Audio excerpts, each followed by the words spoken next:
Sergei Kadyrov accuse Elon Musk d'avoir désactivé à distance son Cybertruck. Salut tout le monde, merci d'être là. Grand plaisir de vous avoir, c'est toujours avec beaucoup de plaisir. Nous avons une nouvelle chaîne lancée au nom de Mwekasans TV. Je vous encourage à aller jeter un coup d'œil et de vous y abonner. Merci infiniment, encore une fois. YouTube nous fait savoir que vous suiviez les vidéos, mais vous n'êtes pas abonné. Abonnez-vous s'il vous plaît, ça ne vous coûte rien, ça nous fait du bien.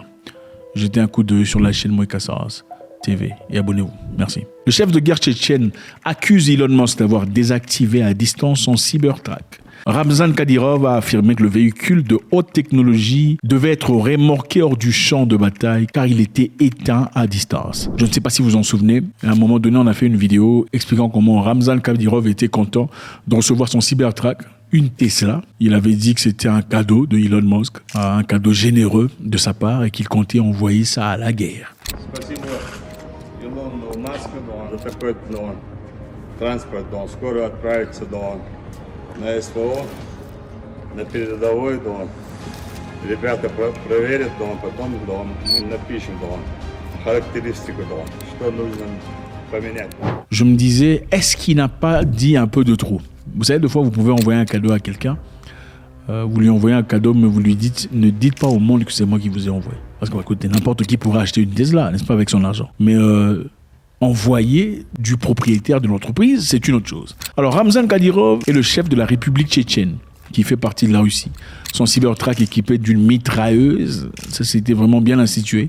Je me pose la question de savoir, est-ce que tu peux acheter ton Cybertruck et y installer une mitrailleuse? Ou bien la pochette à mitrailleuse avait été déjà préinstallée depuis l'usine de la Tesla? La question se pose. Après avoir reçu sa voiture qu'il a louée, il a ensuite envoyé à la ligne de front de la guerre russe en Ukraine, chose qui certainement n'a pas arrangé Elon Musk. Kadyrov dit que Musk a fait n'est pas gentil. Il a offert des cadeaux coûteux avec son cœur et les a éteints ensuite à distance. Voilà ce que Kadyrov a dit dans son compte Telegram. Il déclare lui-même que le Cybertruck avait été envoyé dans la région militaire du Nord. Bien qu'il ait bien résisté aux missions en combat, il a ensuite été remorqué parce qu'il avait été éteint. C'est quand même bizarre et beaucoup de courage.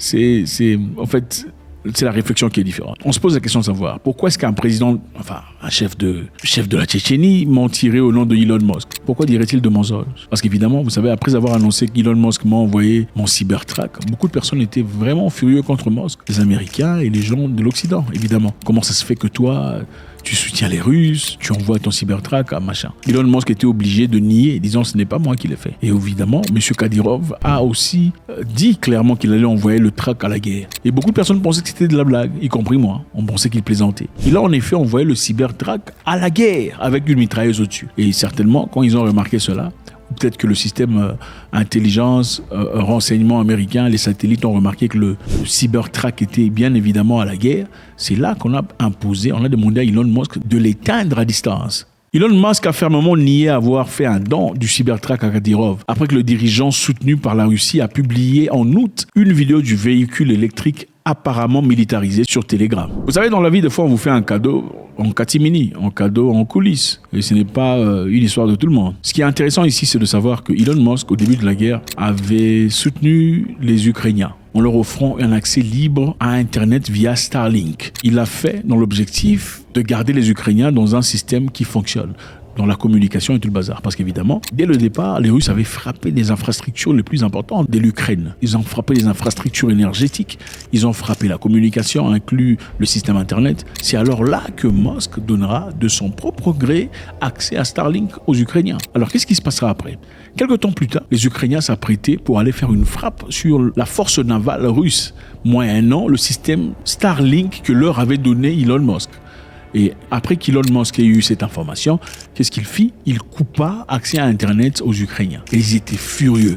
L'Occident, dans son entièreté, était furieux contre Musk. On l'a condamné disant, c'est un fou, comment ça se fait qu'il fait ça? C'est un pro-russe, c'est inacceptable. Musk leur dit, je comprends tout à fait que l'on soutienne l'Ukraine dans cette guerre, ok? Mais je ne comprendrai pas que l'on veuille soutenir l'Ukraine au point où on est prêt à déclencher une troisième guerre mondiale. Moi, je ne suis pas prêt à assumer cette responsabilité. C'est la raison pour laquelle j'ai coupé l'Internet. Voilà, il dit, vous soutenez l'Ukraine, c'est bien. Mais pourquoi n'attirez-vous pas les deux pays ensemble, autour d'une table, pour discuter et trouver des solutions à l'amiable? Pourquoi préférez-vous chercher un moyen le plus obscur, un moyen qui certainement mènera à une guerre que personne ne survivra? C'est la raison pour laquelle Musk avait décidé de couper Internet. Mais avec ça, beaucoup de personnes l'ont insulté. On a signé des pétitions contre lui. On voulait boycotter Twitter. On vous appelait ça X, nous on appelait ça Twitter. On voulait complètement boycotter Twitter dans l'objectif de le faire tomber, que l'entreprise tombe en faillite. Parce que Musk, clairement, sa position était balancée, équilibrée. Il ne voulait pas aller jusqu'à la fintiste comme tout le monde, permettant les Ukrainiens à utiliser son système Internet pour aller bombarder la force navale russe. Alors, en faisant cela, il y a eu beaucoup de doutes par rapport à lui.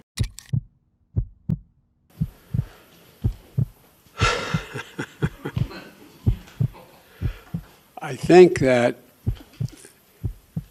Elon Musk's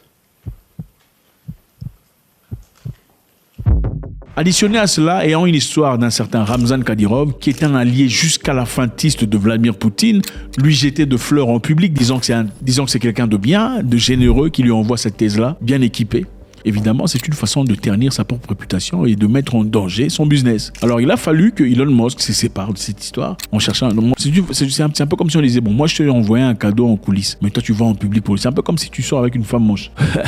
Il faut sortir avec les femmes moches. Qui en public te dit, ah, ça, c'est mon chéri. Toi, vous comprenez ces genres d'histoires. C'est un peu ça. C'est un peu dans le même genre. Alors, c'est peut-être la raison pour laquelle il s'est trouvé obligé de réagir de la sorte, de démobiliser la voiture, de l'éteindre à distance. Mais bon, beaucoup de personnes adorent les voitures électriques, les voitures technologiques. C'est aussi une façon de vous montrer clairement que même si vous vous octroyez une voiture, vous achetez dans la finalité, dans l'avenir, et que vous aimez cette technologie, vous n'êtes pas vraiment en contrôle de votre voiture. La voiture peut être éteinte depuis des milliers de kilomètres à travers des satellites. Est-ce que cette voiture vraiment vous appartient?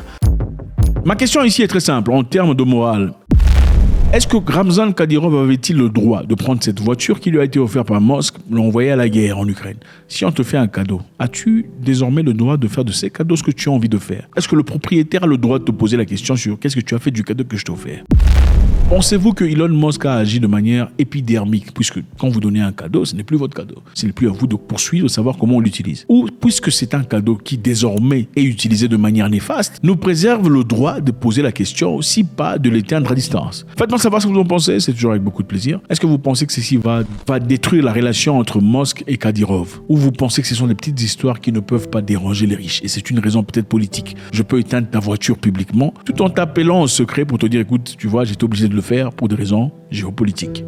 God bless.